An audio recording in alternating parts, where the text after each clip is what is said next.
자, 이 부분은 이제 훌륭한 용기와 그냥 용기에 대해서 비교를 하는 겁니다. 자, 바로 전 시간에서 여러분에게 강조했다시피 한 단어 한 단어가 중요하다고 말씀드렸잖아요. 여기도 마찬가지예요. 킹제임스 성경에서 한 단어 한 단어 소중히 여기면서 이 good이라는 단어를 굉장히 중요하게 사용했어요. 그런데 이것을 살리지 않은 성경들의 비교와 왜 이것이 중요한지에 대해서 먼저 배경을 설명하고 시작을 하도록 하겠습니다.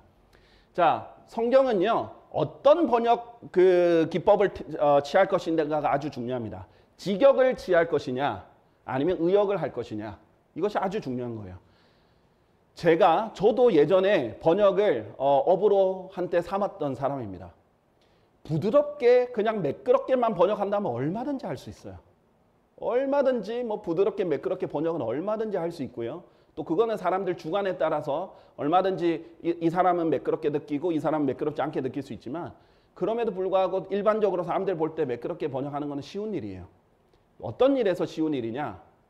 정확도가 필요 없으니까 대략 메시지만 내용만 비슷하면은 창작해서 부드럽게 얼마든지 할 수 있고, 그런 기법들도 다 배웠어요. 그러나 성경에는 이것이 적용되지 않습니다. 제가 소설을 번역하거나 일반 다른 책을 번역한다면 한국 사람들에게 매끄럽게 번역하는 게 좋은 번역이라고 했겠지만, 성경은 그렇지 않아요. 한 단어 한 단어가 소중하기 때문에 정확한 의미고 한 단어도 빼지 않고 그대로 번역하는 것이 제일 중요합니다. 그래서 성경에 있어서는 의미가 정확한 직역 그대로가 중요한 것이지, 그냥 한국화돼 문화를 좀 반영해서 조금 비슷하게만 바꿔버리는 의역은 성경에 있어서는 좋지 않은 번역이에요. 킹제임스 성경도 바로 이 형식적 일치를 강조한 직역의 성경이라는 것을 여러분 아셔야 됩니다. 자, 그래서 표준 킹제임스 성경에서 보았을 때 지난 시간에 이 부분 다뤘죠. 하나님의 모든 말씀 각각으로 살 것이다. 하나하나가 중요하다라고 했는데 이 부분이 이제 개역 성경에 없다라는 걸 말씀을 드렸습니다. 자, 그런데 여기서 지금 제가 볼 거는요, 빵입니다. 빵과 떡이에요. 자, 여러분들 개역 성경을 많이 읽으신 분은 떡이 익숙하겠죠? 사람이 떡으로만 살 것이 아니라 익숙할 거예요. 근데 떡은 한국화된 번역이에요. 예전에 개역 성경이 최초로 번역될 때인 1930년대는 빵이 익숙지 않았겠죠. 한국 사람들은 빵을 거의 먹지 않았으니까요. 이제 막 외국인들이 조금 들여오기 시작한 형태고, 빵은 익숙지 않았을 거예요. 떡이 훨씬 더 익숙해졌을 거예요. 그래서 외국인들의 빵을 보고는 떡을 비슷하게 생각을 했을 겁니다. 이해됩니다. 처음에는 빵을 잘 모르니까 떡으로 했을 거예요. 이해는 됩니다. 하지만 이렇게 한 것은 한국화 번역이라는 거예요. 한국에 맞게 번역을 한 거죠. 하지만 정확한 번역은 아니라는 겁니다. 영어로 bread잖아요. bread. bread는 빵이지 떡이 아니에요. 요즘에 떡을 영어로 번역하면 rice cake이라고 하죠. rice cake이지 bread가 아니라는 겁니다. 자, 빵이라는 한국어 단어가 있음에도 한국어에 더 친숙한 떡으로 변형해야 된다는 입장에서 개역 성경은 그렇게 바꾼 거죠. 자, 그런데 성경에 있어서는 그러면 어떤 입장을 취해야 되는가? 의역을 취해야 되는가? 아니면 직역을 취해야 되는가? 표준 킹제임스 성경과 개역 성경을 비교해 보면서 성경의 관용을 어떻게 해야 될 것인가를 볼게요. 자, 시편 22편 18절에 보면 그들은 저의 의복들을 자기들 가운데서 나누고 저의 겉옷을 두고 제비들을 던지나이다. cast lots라고 돼 있어요. 자, 이 부분을 개역 성경에는 속옷을 제비 뽑나이다. 제비를 뽑습니다. 이렇게 했어요. 자, 한국에 익숙한 말은 제비를 뽑는다라는 말이에요. 왜냐하면 한국 문화에서는 제비를 뽑았거든요. 그런데 성경적으로 봤을 때는 제비를 던지는 거예요. 자, 그 당시에 예수님이 십자가에 달리실 당시에 그림을 이제 묘사한 건데, 이 로마 병사들이 어떻게 하고 있죠? 마치 주사위를 던지듯 제비를 넣고 통에 넣고 돌려서 던집니다. 그게 성경시대의 제비를 던지는 방법이에요. 우리나라는 제비를 뽑는 것이 문화지만 이스라엘은, 그리고 유럽권에서는 제비를 던집니다. 마치 주사위를 던지듯이요. 그것이 성경에 있는 그대로의 당시 상황입니다. 그리고 영어도 그대로 cast lots잖아요. 제비를 던지는 것. 그러면 여기서 선택이 해야 돼요. 번역자는 선택을 해야 돼요. 당연히 한국어는 제비를 뽑는다가 더 익숙하겠죠. 하지만 저는 더 익숙한 거나 문화적인 것이 아니라 정확한 것이 성경에 훨씬 더 중요하다고 봅니다. 그래서 성경 시대에 있는 그대로 예수님 당시에 제비를 뽑지는 않았거든요. 이스라엘 사람은 제비를 뽑지 않습니다. 던지죠. 그래서 제비를 던진다 있는 그대로 번역을 하는 거예요. 처음 볼 때는 익숙지 않을 수 있어요. 하지만 중요한 것은 정확성이라는 거예요. 성경은 정확해야 돼요. 직역이 더 중요하다는 거예요. 문화를 반영하고 한국에 맞게 의역하는 것이 중요한 게 아니라는 겁니다. 결국은 이것이 익숙해지고 성경이 많이 읽히면 사람들의 마인드가 바뀌는 거예요. 아, 그렇지. 그 당시는 제비를 던졌구나. 알게 되는 겁니다. 자, 다음에 보세요. 사무엘기상 25장 22절의 표현이에요. 만일 내가 아침 햇살이 비출 때까지 그에게 기록되어 있는 모든 자들 중에서 벽에 오줌 누는 어떤 자라도 남겨둔다면 하나님께서 다윗의 원수들에게 벌을 내리시고 또한 더 내리시기를 바라노라. 이게 성경적 표현이에요. 지금 다윗이 이 칼멜산에 있는 나발을 죽이기 위해서 가면서 이 표현을 말을 한 거거든요. 그런데 그때 뭐라고 하냐면은 내가 모든 사람들 다 죽이겠다. 복수에 차서 이 복수심에 차서 모든 사람을 죽여야겠다. 그런데 내가 그들 중에 한 명이라도 남겨두면 하나님이 올해 나에게 벌을 내리시길 바라노라 이렇게 각오하는 건데 이걸 성경적으로 뭐라고 표현하냐면 벽에 오줌 누는 어떤 자라도 남겨두지 않겠다. 그러니까 그냥 모든 자가 아니라 심지어는 지나가다가 오줌을 벽에 눈 사람조차도 내가 관련 있는 사람은 모두 남겨두지 않겠다라고 말을 하는 거예요. 개역 성경에는 이제 영어에서는 이렇게 됐죠. Any that pisses against the wall. 말 그대로 벽에 오줌 누는 어떤 자라도 라는 뜻이에요. 자, 그런데 개역 성경에는 모든 남자 가운데 한 사람이라도 아침까지 남겨두면 이 부분을 다 빼고 그냥 한 사람이라도 라고 했죠. 한국에는 그런 문화가 없어요. 무슨 벽에 오줌 누는 사람이라도 내가 다 죽이겠다라는 그런 상용어가 없어요. 관용 어구가 없어요. 하지만 내가 하나님의 말씀을 번역하는 사람이라면 어떻게 선택해야 되는가? 하나님의 말씀이 있는 그대로 해야 돼요.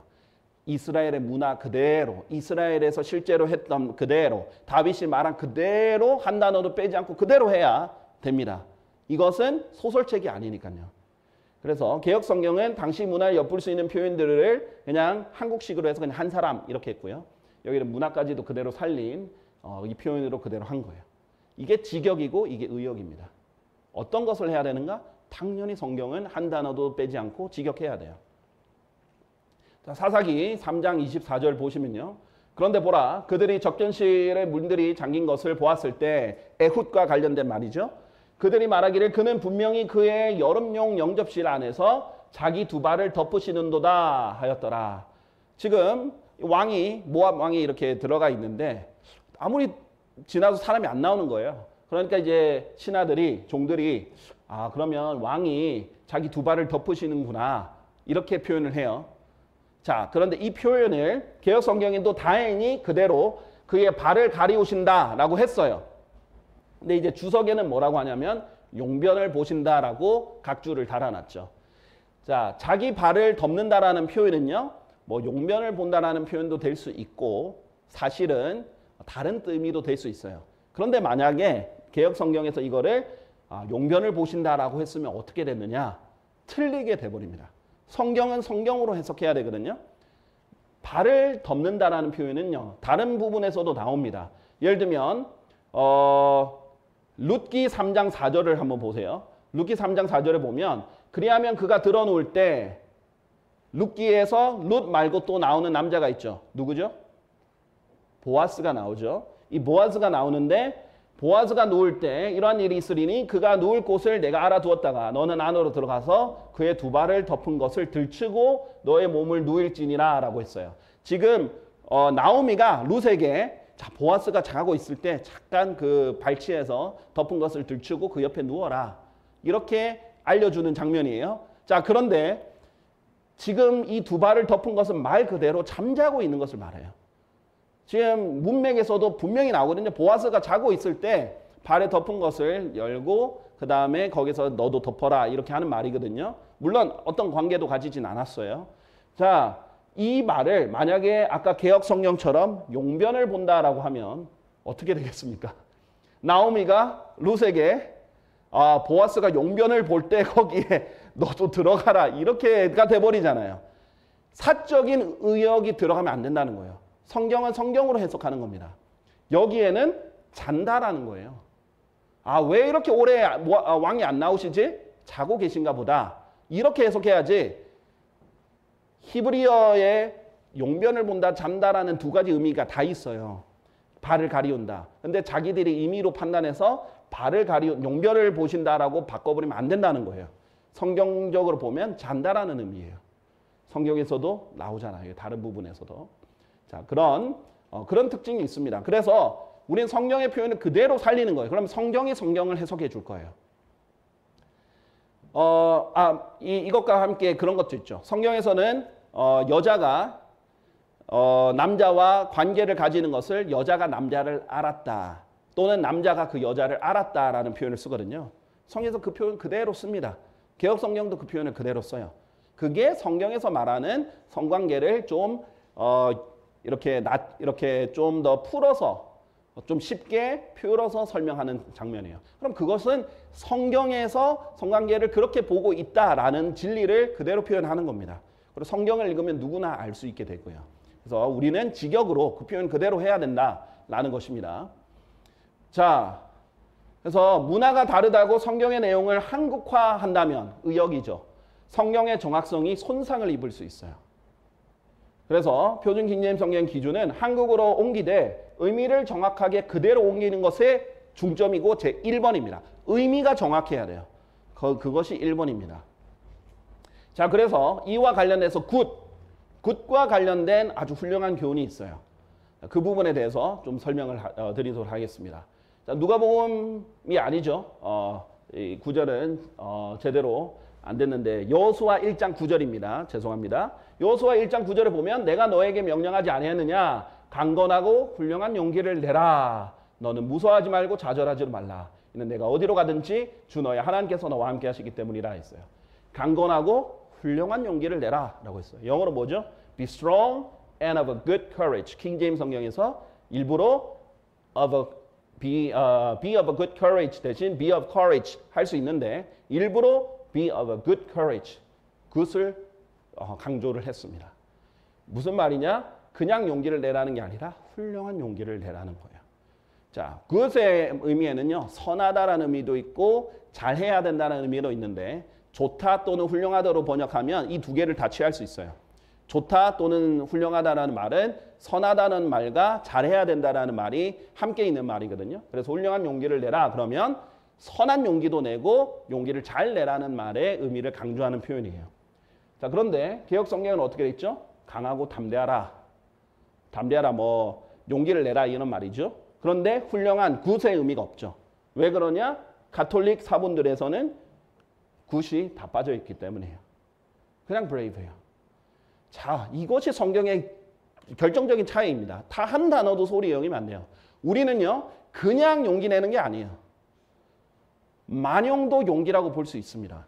그리고 세상 사람들이 술 취해서 내는 용기, 사람들한테 막 덤벼들고 하는 그런 용기도 용기일 수 있어요. 그러나 하나님께서 말하는 용기는요. 그런 만용이나 잘못된 용기가 아니라 선하고 또 강한 용기인 훌륭한 용기를 내기를 원하시는 거예요. Good courage입니다. 그래서 여호수아기에 이제 바이블 빌리버 주석서를 이제 쓰신 피터 러크만 박사에 의하면요. 이분은 이제 성경 교사로에 있어서는 굉장히 천부적인 재능과 하나님이 재능과 은사를 주신 분이죠. 그래서 심지어는 러크만 박사를 별로 좋아하지 않는 사람도 그분의 성경 교사로서의 자질은 굉장히 높이 평가를 하시는 분인데 이 바이블 빌리버 주석서에서 이렇게 말합니다. 단순한 용기가 아니라 훌륭한 용기임을 유의하라. Notice, it is not merely courage, it is good courage. 그냥 courage가 아니다. 그냥 용기가 아니라 훌륭한 용기임을 유의해라. 그리스도인의 구림은 엄숙한 결의 이상을 지녀야 된다. 그에게는 하나님의 약속들에 대한 믿음을 기반으로 한 생기가 넘치는 헌신이 있어야 된다. 단순히 용기만 내는 게 아니라 엄숙하게 결의를 다지는 그런 것만 있는 게 아니라 하나님의 약속을 기반하기 때문에 거기에서 넘치는 생기, 활력, 이런 생명력이 넘치는 그런 헌신과 함께 용기를 내야 된다라는 거예요. 마치 뒤에도 이제 설명하지만은 우리는 그냥 강해야만 되는 게 아니에요. be strong만 있으면 안 돼요. 우리는 강건하되 주 안에서 강건하라 이렇게 말하거든요. 성령 안에서. 우리는 주 안에서 강건해야지 그냥 강건하는 게 아니다. 이런 것과 같은 일맥상통한 내용입니다. 그리고 이제 언어와 관련해서 이제 원어민 교사들이나 언어학 전공한 사람들에게 물으면 이렇게 대답합니다. Be of good courage와 be of courage에 어떤 차이가 있습니까? 이렇게 물으면요. 이렇게 대답합니다. 비슷한 의미를 가지고 있지만 약간의 차이가 있습니다. Be of good courage는 더 강한 의지나 강하다, 더 잘하는 거 있죠. 용기를 더 잘 내라는 거예요. 강한 의지나 긍정적인 정신 상태, 선한 용기. 이거를 다 포함하고 있다는 거예요. 선하고 잘하는 걸 다 포함한 게 훌륭한 거거든요. 이 표현은 어려운 상황이나 도전에 직면할 때 용기를 가져야 한다는 뜻이 한 포함되어 있습니다. Good courage는 긍정적이고 강한 용기를 강조합니다. 라고 되어 있죠. 그런데 반면에 be of courage는 단순히 용기를 가져야 한다는 것을 나타냅니다. 이 표현은 강한 긍정적인 성격을 강조하지 않을 수 있으며 단순히 어려운 상황을 대처할 때 용기를 가져야 한다는 것을 나타냅니다. 그냥 단순히 용기 내는 거예요. 요약하면 be of courage는 강한 긍정적인 정신 상태와 용기를 강조하는 반면 be of courage는 단순히 용기를 가져야 한다는 것을 나타냅니다. 하나님께서 여호수아에게 강한 정말 용기를 강한 의지로 잘 내고 또 선한 용기를 내라고 훌륭한 용기를 내라 이렇게 말씀하신 거예요.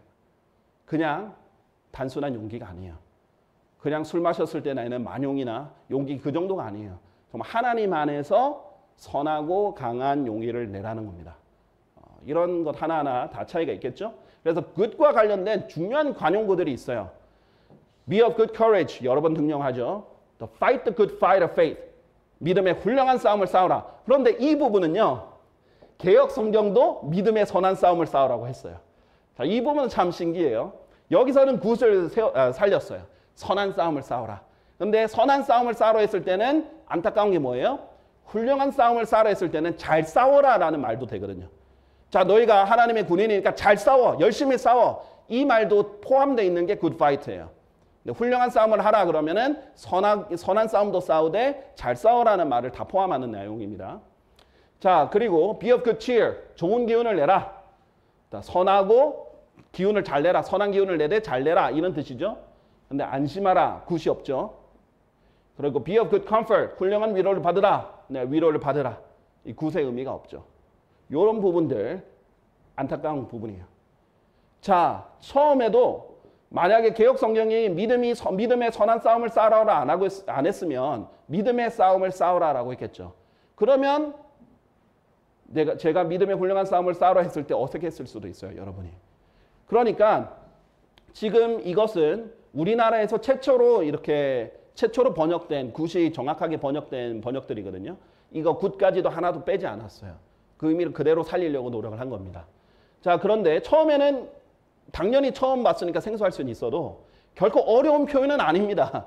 이거를 어렵다고 하고 말할 수는 없어요. 이거는 굿이 없는 표현과 구분을 합니다. 왜냐하면 성경에서 be of good courage와 be of courage 둘 다 있어요. 일부러 하나님이 다르게 표현을 한 거예요. 그래서 구별을 할 필요가 있고요. 굿이 의미가 있는 단어이기에 임의로 삭제할 수 없습니다. 제 양심상 굿이 있는 것을 삭제할 수 없어요. 그러면 성경을 정확하게 알고 양심적으로 그대로 번역하는 것이 마땅한가? 아니면 그냥 한국말로 안심하라, 위로를 받으라, 담대하라. 이게 더 쉬우니까, 더 익숙하니까 그냥 하는 게 맞는가? 아니라는 거죠. 정확하게 직역하는 것이 맞다라는 겁니다. 그래서 이 싸움은 선한 싸움이라는 걸 강조하는 거고 잘 싸우라는 거죠. 굿의 중의적 의미가 선하다와 잘하다라는 의미가 둘 다가 있어요. 자, 그래서 좋다라는 말, 훌륭하다라는 말에는요. 수준 이상이다, 질이 좋다 이런 뜻이 있고요. 그 다음에 성품이나 인격 따위가 원면하거나 선하다라는 의미가 둘 다 있다는 거예요. 훌륭하다, 좋다가 둘 다 그런 의미가 있다는 겁니다. 그래서 옥스포드 영어 사전에도 이 be of good cheer에 대한 이 관용구에 대해서 이렇게 말합니다. To be cheerful or in good spirits. 그냥 bad spirit. 왜냐면은 여러분 그 술 마실 때 외국인들이 우리는 건배 이러잖아요. 저는 술 안 마시지만 알잖아요. 여러분 술 마실 때 여러분 술을 안 마시겠지만 사람들이 술 마실 때 한국 사람들은 건배 이렇게 하잖아요. 영어 사람들은 뭐라고 해요? cheer. cheer이라고 해요. 그러니까 이 사람들도 술 마실 때 갑자기 기운이 나는 거예요. 막 신나는 겁니다. 그런데 good cheer은 아닙니다. good spirit도 아니에요. 영어로 술을 뭐라고 하는지 아세요? spirit. 술을 표현하는 여러 표현 중에 하나가 spirit입니다. 그런데 그래서 하나님께서 술 취하지 말라. 오직 다만 성령으로 충만하라 돼 있잖아요. 비교가 되는 거예요. 사람이 술 마셔도 기운이 나요. 술 마셔도 용기가 납니다. 하나님이 그것과 반대되는 개념으로 비교한 게 뭐예요? 성령으로 충만한 거예요. 성령으로 충만하면 담대하게 복음을 전합니다. 성령으로 충만하면 기운이 납니다. 그러나 그 기운이 좋은 기운이어야 되고 선한 것이어야지 그냥 세상적인 기운이면 안 된다는 것이죠. 그것이 큰 차이입니다. 성경에서 말하는 것이. 예수님이 직접 하신 말씀이죠. 그래서 예수님이 이 중풍병 환자에게 이렇게 말합니다. 아들아, 좋은 기운을 내라. 너에게서 너의 죄들이 용서되기를 바라노라. 자, 하나님께서 좋은 기운을 내라 그러지 술 기운을 내라 뭐 이렇게 안 하신단 말이죠. 이것을 차이를 부시는 겁니다. Be of good son, be of good cheer. 그런데 개역 성경은 작은 자에 안심하라. 이거는 cheer의 의미랑은 좀 벗어나요. 뭐 comfort의 의미도 있긴 있는데 comfort의 의미가 더 많죠. 자, 그런데 여기서 개역 성경 우리나라 한국어 성경만의 특징이 여기 있습니다. 작은 자야 안심하라. 제가 찾아봤는데요. 헬라어 성경, 영어 성경 어디를 찾아봐도 작은 자야라고 근거를 할 만한 게 없어요. 심지어 가톨릭 성경에도 여기서는 son, 아들아라고 돼 있거든요. 근데 이게 한국어 성경의 특징이에요. 개역 성경만의 특징입니다. 작은 자야. 근거를 찾을 수 없어요.